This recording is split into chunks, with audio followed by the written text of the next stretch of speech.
जी welcome, मेरा नाम अली है। ड्रीम वीवर ट्रेनिंग में खुश आमदीद। अब यहाँ पे आते हैं हम मेन्यू बार में। अब यहाँ पे देखें, मैं जूँ ही यहाँ पे लेफ़्ट क्लिक करता हूँ अपने माउस का, तो यहाँ पे बहुत सारे ऑप्शन आ रहे हैं, जैसे कि edit, view, insert, modify, format, command, site और हेल्प में। हत्ता कि हेल्प में अगर मैं क्लिक करूँ तो मेरे पास मुख्तलिफ ऑप्शन आएंगे। तो ये हमारा है मेन्यू बार। इसमें हम अपनी वो तमाम काम कर सकते हैं जो ड्रीम वीवर हमें प्रोवाइड करता है। जैसे कि व्यू में हम कोड एंड डिज़ाइन व्यू, वो हम यहाँ से भी कर सकते हैं। देखें, code view, split view, design view, यहाँ पे भी हमारे पास अवेलेबल है। कोड व्यू, डिज़ाइन व्यू में जो ही कोड पे क्लिक करता हूँ तो कोड पे आ जाता है।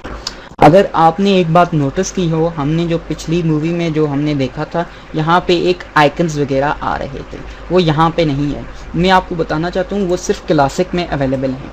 मैं जो ही क्लासिक पे क्लिक करता हूँ तो मेरे पास यहाँ पे कुछ मुख्तलिफ से आइकन मेन्यू आ जाते हैं। जैसा कि यहाँ पे कॉमन है, कॉमन में कुछ चीज़ें हैं मेन्यूज़ की। इसके बारे में मैं आपको एक एक करके इस्तेमाल के बारे में बताऊंगा। फॉर्म्स, डेटा, सप्राई विजेट्स हैं मोबाइल के लिए, जो हम मोबाइल के लिए जब हम साइट बनाते हैं तो जेक्यूरो मोबाइल यूज़ करते हैं। इन कॉन्टेक्स्ट एडिटिंग है, टेक्स्ट है, टेक्स्ट में हम जो रद्दोबदल कर सकते हैं। फेवरेटीज़ में हमने जो फेवरेट किया हो राइट क्लिक करें और अपने फेवरेटीज़ पे कस्टमाइज़ करें। CSS मेन्यू टूल है, ये जो मैंने एडोब की एक्सटेंशन से एक मेन्यू डाउनलोड किया है, आपके ड्रीम वीवर में शायद ये ना हो। मैं अब नीचे आता हूँ, इसको कहते हैं डॉक्यूमेंट बार, डॉक्यूमेंट विंडो या डॉक्यूमेंट बार के। यहाँ पे अगर आप क्लिक करें तो ये छोटी हो जाएगी, जो ही क्लिक करेंगे तो बड़ी हो जाएगी। ठीक है, यहाँ पे अगर क्लिक करेंगे तो ये मिनिमाइज़, मैक्सिमाइज़ और क्लोज की होगी। मैं फ़िलहाल इसको मैक्सिमाइज़ कर लेता हूँ। और यहाँ पे देखें, ये आपका डिज़ाइन व्यू है, इसमें आप अंदर रह के यहाँ पे आप साइट बनाएंगे। अब मैं आपको यहाँ पे बताता हूँ, ये हमारा कोड व्यू है। कोड व्यू के बाद इसमें हम सिर्फ कोड देख सकते हैं HTML का। ये HTML5 का कोड है। और इसके अलावा हमारे पास स्प्लिट व्यू है। स्प्लिट व्यू के अलावा हमारे पास डिज़ाइन व्यू है। डिज़ाइन व्यू के पास लाइव व्यू। तो याद रखें, जब भी मैं लाइव व्यू में आऊँगा तो मेरे पास दो व्यू और आ जाएंगे, जैसे कि लाइव कोड और इंस्पेक्ट। अब मैं आपको इसका एक एक करके मैं आपको इसका इस्तेमाल बताता हूँ। फॉर एग्जांपल मैं यहाँ पे लिखता हूँ कुछ, मैं एक पैराग्राफ लिखता हूँ माइक्रोसॉफ्ट वर्ड में, और मैं उसको आके यहाँ पे मैं पेस्ट कर देता हूँ। और उसके अलावा जो मैं आपको लाइव व्यू के फंक्शन है उसके बारे में मैं आपको अभी बताऊँगा। जी, मैंने माइक्रोसॉफ्ट वर्ड ओपन कर लिया। अभी मैं यहाँ पे एक कमांड लिखता हूँ =RAND, और मैं यहाँ पे लिखता हूँ मुझे 10 पैरा चाहिए, और मैं एंटर प्रेस करता हूँ और मेरे पास देखें बूम, कितना पूरा पेज आ गया। अब मैं इसको सिलेक्ट करता हूँ यहाँ पे नीचे तक, और Ctrl+C या आप राइट क्लिक करके कॉपी भी कर सकते हैं। मुख्तलिफ ऑप्शन है इसमें, राइट क्लिक करिए कॉपी बेहतर रहेगा, या Ctrl+C करिए। मैं वापस एडोबी ड्रीम वीवर में जाता हूँ और मैं यहाँ पे जाके पेस्ट कर देता हूँ, और मैं यहाँ पे राइट क्लिक करता हूँ और यहाँ पे सिर्फ पेस्ट कर देता हूँ, सिंपल। देखिए मेरे पास आ गया, शायद मैंने 2 बार सेव कर दिया। हाँ, अभी मैं कोड व्यू में जाता हूँ और यहाँ पे देखें, यहाँ पे ब्रेक पड़ी हुई है, ब्रेकिंग के आइकन्स बने हुए, और ये एक पैराग्राफ है जो कि यहाँ से स्टार्ट होता है, ये आपको उसमें नहीं नज़र आएगा, और यहाँ पे ख़त्म होता है। ये पूरा होल एक पैराग्राफ है। अगर आप कोड एंड डिज़ाइन व्यू में देखें, हम जो काम यहाँ पे कर रहे हैं वो हम बिहाइंड द सीन यहाँ पे देख रहे हैं। ये HTML का है। HTML के लिए आपको जानना बहुत ज़रूरी है, उसकी भी ट्रेनिंग इंशाल्लाह हम रिलीज़ करेंगे जल्द ही। डिज़ाइन व्यू में फ़िलहाल मैं जाता हूँ, आपका उसमें इतना काम नहीं है। मैं अगर लाइव व्यू पे क्लिक करूँ, मैं अब इसको जो है लाइव व्यू में मैं कुछ भी नहीं मिटा सकता, मैं सिर्फ इसको देख सकता हूँ लाइव व्यू में।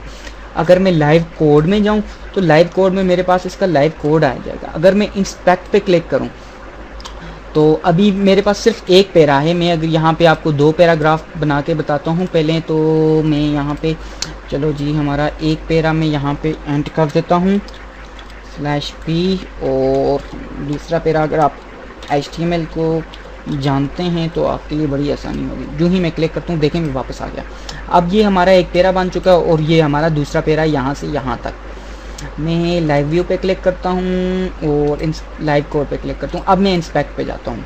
लाइव कोड पे मैं अनचेक कर देता हूँ, क्योंकि अगर मैंने पैरा चेक करना, अभी देखें, अब मैंने इंस्पेक्ट को जो ही ऑन किया, अब मैं जो ही अपना कर्सर यहाँ पे लेके जाता हूँ वो यहाँ पे सिलेक्ट कर देता है ऑटोमेटिकली।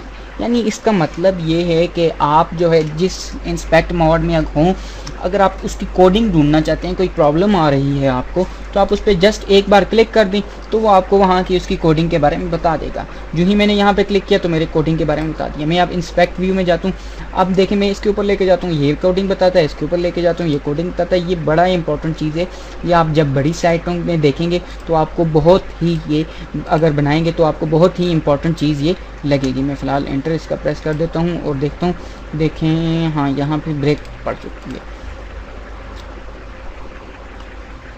और उसके अलावा यहाँ पे अगर आप देखें, यहाँ पे आप मल्टी स्क्रीन देख सकते हैं। मल्टी स्क्रीन का मतलब आप मोबाइल्स के लिए भी देख सकते हैं। अगर मैं मल्टी स्क्रीन पे क्लिक करूँ तो मुझे यहाँ पे आएगा फ्यूचर फ़ोन, ठीक है, स्मार्टफोन के लिए देख सकता हूँ, टैबलेट के लिए देख सकता हूँ और मुख्तलिफ से ऑप्शन है, कुछ आप ख़ुद ही आजमाएं।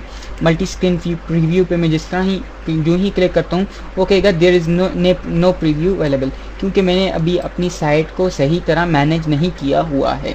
उसके अलावा मुख्तलिफ ऑप्शन है, यहाँ पे प्रीव्यू इन क्रोम ब्राउज़र का है और बहुत सारी और चीज़ें हैं, इसके बारे में मैं आपको आगे बताता जाऊँगा। यहाँ पे आए, यहाँ पे इसको हम कहते हैं प्रॉपर्टीज़ इंस्पेक्टर। ये हमारा जैसा कि इंटरफेस का व्यू है, सिर्फ मैं आपको इसके बारे में, इंटरफेस के बारे में बताऊँगा और बाद में मैं आपको एक एक करके सब मेन्यूज़ के बारे में बताऊँगा कि कैसे यूज़ होते हैं। यहाँ पे इन प्रॉपर्टीज़ इंस्पेक्टर में हमारे पास जो है HTML और CSS का एक मेन्यू है, दो मेन्यू हमारे पास आ जाते हैं, जिस पे हम क्लिक करना चाहें क्लिक कर सकते हैं। फॉर एग्जांपल मैं इसको एक पैराग्राफ बनाना चाहता हूँ, फॉर एग्जांपल पैराग्राफ की हेडिंग देना चाहता हूँ, तो जो ही मैंने हेडिंग दी वो इस पूरे पे अप्लाई होगी। अभी मैं अगर यहाँ पे क्लिक करूँ तो हेडिंग 6 कर देता हूँ, ये बहुत छोटा हो जाएगा, तो आप जैसा कि आप देख रहे हैं बहुत छोटा हो चुका है। हेडिंग 5 कर देता हूँ, ये तकरीबन ये ठीक है तकरीबन, और एक ये ऊपर है हेडिंग। इसमें हम सिर्फ HTML में हेडिंग दे सकते हैं। जैसा कि मैंने सेलेक्ट किया और स्प्लिट कोड व्यू में गया, यहाँ पे देखें H4 का एक टैग अप्लाई हो चुका है। आपको ज़रूरी नहीं है कि आप इसमें HTML ही सीख के ड्रीमवीवर में साइट बनाएं, लेकिन वो भी इंपॉर्टेंट है अगर आप प्रोफेशनल वेब डेवलपर बनना चाहते हैं। और अगर जस्ट आपने वेबसाइट बनानी है तो इतना ज़रूरी नहीं है मेरे ख्याल से कि आप HTML सीखें, लेकिन HTML बहुत आसान लैंग्वेज है। उसके अलावा हमारे पास CSS का व्यू है, ये कैस्केडिंग स्टाइल शीट है। जैसा कि ये मैं CSS के बारे में भी आपको बाद में बताऊंगा, क्योंकि इसके बारे में भी बहुत सारा डेटा अवेलेबल है। और उसके अलावा आप यहाँ पे आएँ, यहाँ पे इसको हम कहते हैं पैनल व्यू। और पैनल व्यू में हम जैसे कि वर्कस्पेस क्लासिक में हूँ मैं, फाइल है, एसेट है। एसेट वो चीज़ें होंगी जो आपके साइट रूट में जब आप मैनेज करेंगे तो आपको वहाँ पे तस्वीरें और जो चीज़ें आपकी होंगी फ्लैश मूवीज़ वो आपको नज़र आएगी। स्निपेट्स में जाता हूँ तो मेरे पास ऑटोमेटिकली बने बनाए कोड हैं। जैसा कि मैं अब कोड व्यू में जाता हूँ, यहाँ पे क्लिक करता हूँ और मैं यहाँ पे जो ही मैं क्लिक करता हूँ तो मेरे पास एक कमेंट सिंगल लाइन आ गया है, जैसा कि मैं HTML में कर सकता हूँ। कमेंट जो है शो नहीं होते, ये ब्राउज़र जो है इग्नोर करता है कमेंट्स को। मैं फ़िलहाल इसको बंद कर देता हूँ और यहाँ पे आएँ, ये डेटाबेस बिल्डिंग और सर्वर बिहेवियर्स का, इसको मैं क्लोज़ कर देता हूँ क्योंकि इसकी आपको ज़रूरत नहीं है। CSS स्टाइल्स में जाता हूँ, यहाँ पे आल और करंट है और यहाँ पे AP एलिमेंट्स हैं और टैग इंस्पेक्टर है। और यहाँ पे ये देखें ब्राउज़र लैब है। इसके बारे में मैं आपको बता दूं कि ये एक ऐसा ड्रीमवीवर का फ्यूचर है कि अगर आपने कोई वेबसाइट डिज़ाइन कर ली और देखना चाहते हैं कि वो किस ब्राउज़र पर कैसी लगती है तो आप इसको प्रीव्यू कर सकते हैं और ये आपको डायरेक्ट डॉट की वेबसाइट पे ले जाएगा। और उस वेबसाइट पे ले जाने के बाद आपको वो मुख्तलिफ वर्जन में आप जिस ब्राउज़र पर सिलेक्ट करेंगे उस ब्राउज़र की आपको रिज़ल्ट बताएगा कि कैसे ये वेबसाइट आएगी। उसके अलावा यहाँ पे देखें, ये एक व्यू है वैलिडेट करंट डॉक्यूमेंट्स W3C, ये आपकी HTML को सर्टिफाई करता है। इसके अलावा चेक ब्राउज़र कंपैटिबिलिटी है और ये आप एक नया मेन्यू देख रहे हैं, शायद ये आपके कंप्यूटर पे ना हो। अगर मैं यहाँ पे राइट क्लिक करता हूँ तो देखिए मेरे पास स्टाइल रेंडरिंग और डॉक्यूमेंट का ऑप्शन। मैं स्टाइल रेंडरिंग को फ़िलहाल ऑफ कर देता हूँ तो देखें स्टाइल रेंडरिंग ऑटोमेटिकली ख़त्म हो गया हो। अगर आपका यहाँ पे स्टाइल रेंडरिंग नहीं नज़र आ रहा और डॉक्यूमेंट भी नहीं नज़र आ रही तो आप राइट क्लिक करें और आप अपना वो कोड ले सकते हैं, या फिर आप क्लासिक में जाएं, रीसेट क्लासिक करें और दोबारा आपका तमाम क्लासिक का वर्क स्पेस जो है रीसेट हो जाए।